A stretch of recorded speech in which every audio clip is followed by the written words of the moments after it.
বন্ধুরা, আমার চ্যানেলে তোমাদের সকলকে স্বাগত।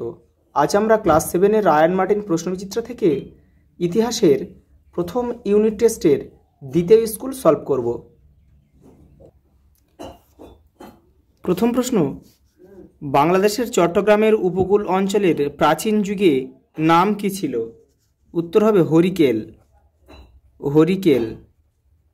পরের প্রশ্ন, সঠিক উত্তরটি নির্বাচন করো। রাজা ভোজ ছিলেন গুর্জর ও প্রতিহার রাজ্যের শাসক। পরেরটা শূন্যস্থান পূরণ করো। চোল রাজ্যের রাজধানী ছিল থাঞ্জাভুর। থাঞ্জাভুর বা তাঞ্জোর।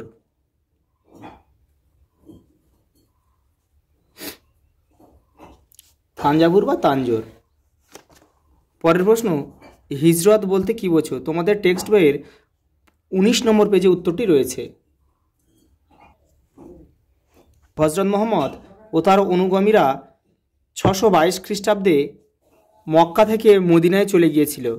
এই মক্কা থেকে মদিনায় যাওয়াকে বলা হয় হিজরত।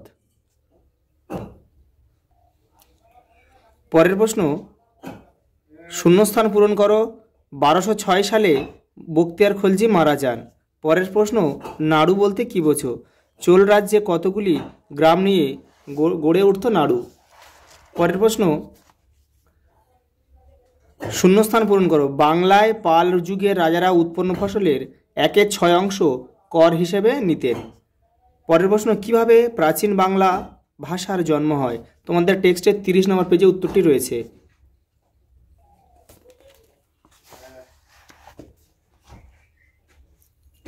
এই যে এখান থেকে এই পর্যন্ত পাল যুগ বাংলা ভাষার উৎপত্তির সময়কাল আনুমানিক 800 থেকে 1100 খ্রিস্টাব্দের মধ্যে মাগধী অপভ্রংশ ভাষার গৌড়বঙ্গীয় রূপ থেকে ধীরে ধীরে প্রাচীন বাংলা ভাষার জন্ম হয়।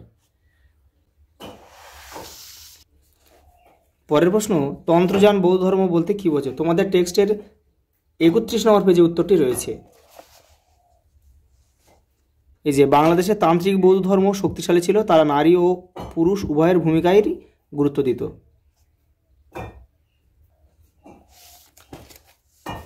পরের প্রশ্ন, বাংলায় কোন তুর্কি সেনাপতি মুসলিম শাসনের সূচনা করেন? বখতিয়ার খলজি।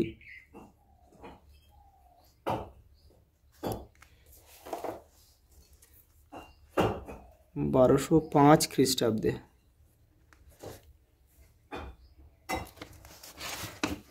পরের প্রশ্ন, মাতসার ন্যায় বলতে কি বোঝো? তোমাদের টেক্সটের 13 নম্বর পেজে উত্তরটি রয়েছে।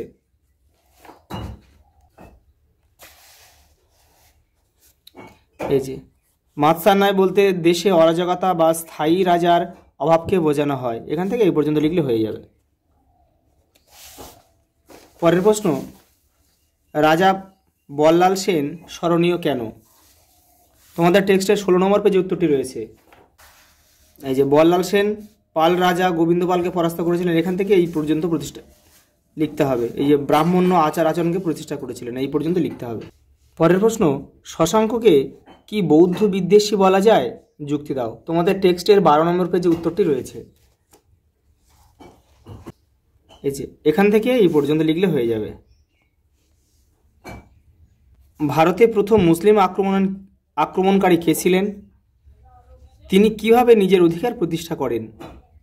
ভারতের প্রথম মুসলিম আক্রমণকারী কে ছিলেন? তিনি কিভাবে নিজের অধিকার প্রতিষ্ঠা করেন?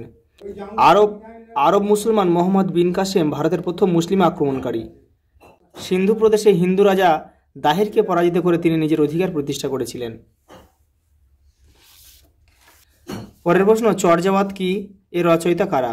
চর্যাবাদ কি? তোমাদের টেক্সটের 31 নম্বর পেজে উত্তরটি রয়েছে।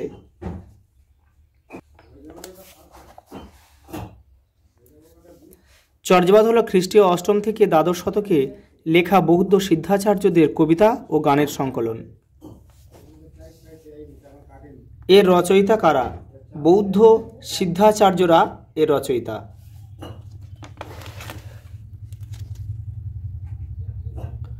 পরের প্রশ্ন, বাংলায় পাল ও সেন শাসনের তুলনামূলক আলোচনা কর। তোমাদের টেক্সটের 36 নম্বর পেজে উত্তরটি রয়েছে। এই যে এখান থেকে এই পর্যন্ত লিখতে হবে। পরের প্রশ্ন, মামুদ কে ছিলেন? তিনি কোন সময় ভারত অভিযান করেন? তার ভারত আক্রমণের উদ্দেশ্য লেখো। এখানে তিনখানা প্রশ্ন রয়েছে। মামুদ কে ছিলেন? সুলতান মামুদ ছিলেন ভারত আক্রমণকারী একজন তুর্কি মুসলিম। একাদশ ও দ্বাদশ শতাব্দীতে গজনির সুলতান ছিলেন এই মামুদ। তিনি 1000 থেকে 1027 খ্রিস্টাব্দের মধ্যে 17 বার ভারত আক্রমণ করেছিলেন। আর তার পরের প্রশ্ন হচ্ছে, তার ভারত আক্রমণের উদ্দেশ্য আছে তোমাদের টেক্সটের 20 নম্বর পেজে।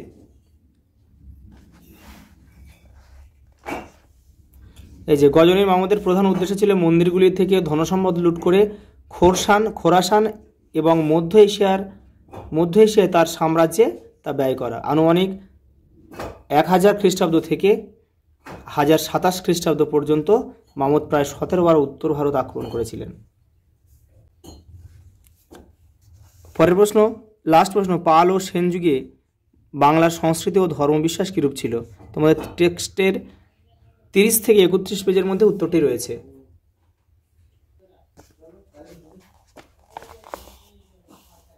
প্রথমে এখান থেকে এই পর্যন্ত লিখতে হবে, তারপরে এপারে 31 নম্বর পেজে এখান থেকে এই পর্যন্ত পড়ে তোমাদের ছোট করে লিখতে হবে।